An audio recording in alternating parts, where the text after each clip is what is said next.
Student, আজি আমাৰ class 10 acid ক্ষাৰক আৰু লৱণ এই চেপ্টাৰটোৰ পঞ্চম কোন প্ৰশ্নাৱলীৰ ৭৪টো কোৱেশ্যন আজি আলোচনা কৰিম। কোৱেশ্যনত কি দিছে এবাৰ পঢ়ি চাওঁ। কোৱেশ্যনটো দিছে ছডিয়াম হাইড্ৰজেন কাৰ্বনেটৰ দ্ৰব্য এটা উত্তপ্ত কৰিলে মানে গৰম কৰিলে কি হয়, ইয়াৰ বিক্ৰিয়াটোৰ সমীকৰণটো দিয়া। অ'কে, চ' আমি ইয়াত প্ৰথমে বুজিম ছডিয়াম হাইড্ৰজেন কাৰ্বনেট, ইয়াৰ আন এটা নাম হ'ল বেকিং ছ'ডা। বেকিং ছ'ডা, ইয়াৰ সংকেত বা ছডিয়াম কাৰ্বনেটৰ সংকেতটো কি? সংকেতটো এনেধৰণৰ ছডিয়াম হাইড্ৰজেন কাৰ্বনেট। এতিয়া ক'ব লাগে ইয়াত যদি আমি উত্তপ্ত কৰোঁ কি হয়? চ' এনচাৰটো চোৱা, এনচাৰটো হ'ল যে ছডিয়াম হাইড্ৰজেন কাৰ্বনেটৰ দ্ৰব্য এটা উত্তপ্ত কৰিলে ছডিয়াম কাৰ্বনেট মানে ছডিয়াম 2CO3 তাৰপিছত কি H2O পানী আৰু CO2 কাৰ্বন ডাই অক্সাইড গেছ কি হয় উৎপন্ন হয়। বিক্ৰিয়াটো তলত দিয়া হ'ল। ইয়াত চোৱা বিক্ৰিয়াটো ইয়াত দি আছে, ইয়াত ছডিয়াম হাইড্ৰ কাৰ্বনেট ইয়াত এটা 3 হ'ব। চ' ইয়াক যদি তাপ দিয়া হ'ল এই তিনিটা উৎপন্ন হ'ল। এতিয়া কথাটো হ'ল আমি ইয়াক সন্তুলিত কেনেকৈ কৰিম?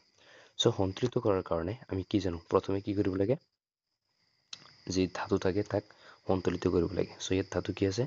ধাতু আছে ছডিয়াম, ৰাইট? চ' ছডিয়ামটো আমি প্ৰথমে সন্তুলিত কৰিম। ইয়াত চোৱা ছডিয়াম কেইটা আছে? দুটা। ইয়াত কেইটা আছে? এটা। চ' আমি কি কৰিব লাগিব, ইয়াতে প্ৰথমে 2 এটা বহাই দিলোঁ। অ'কে, এতিয়া চোৱা ছডিয়ামটো বেলেঞ্চ। তাৰপিছত আমাক বেলেঞ্চ কৰিব লাগিব অধাতুটো। অধাতুটোৰ ভিতৰত ইয়াত কি আছে? কাৰ্বন আছে, হাইড্ৰজেন আছে, অক্সিজেন আছে। চ' প্ৰথমে আমি কি কৰিম, কাৰ্বনটো বেলেঞ্চ কৰিম। চ' ইয়াত এতিয়া চোৱা ইয়াত কাৰ্বন কেইটা হৈ গ'ল? দুটা, কাৰণ ইয়াত কি আছে? দুটা আছে, 2 আছে ইয়াত। অ'কে, আৰু ইয়াত কাৰ্বন কেইটা আছে? এটা আৰু ইয়াত এটা। চ' কাৰ্বন বেলেঞ্চ, ক্লিয়াৰ? এতিয়া আছে আমি হাইড্ৰজেন। হাইড্ৰজেন ইয়াত কেইটা আছে? হাইড্ৰজেন আছে দুটা, কাৰণ ইয়াত 2 আছে নহয়। আৰু ইয়াত কেইটা আছে হাইড্ৰজেন? ইয়াতো কেইটা আছে? দুটা। তো এইটো বেলেঞ্চ আছে।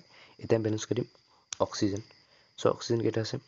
ইয়াত অক্সিজেন আছে তিনি আৰু ইয়াত আছে 2। 3 into 2 6। তাৰপিছত ইয়াত কেইটা আছে চোৱা, ইয়াত আছে অক্সিজেন তিনিটা, ইয়াত আছে এটা আৰু ইয়াত দুটা, তাৰমানে 6। তাৰমানে কি আছে? অক্সিজেনৰ কি আছে? বেলেঞ্চ আছে, ক্লিয়াৰ?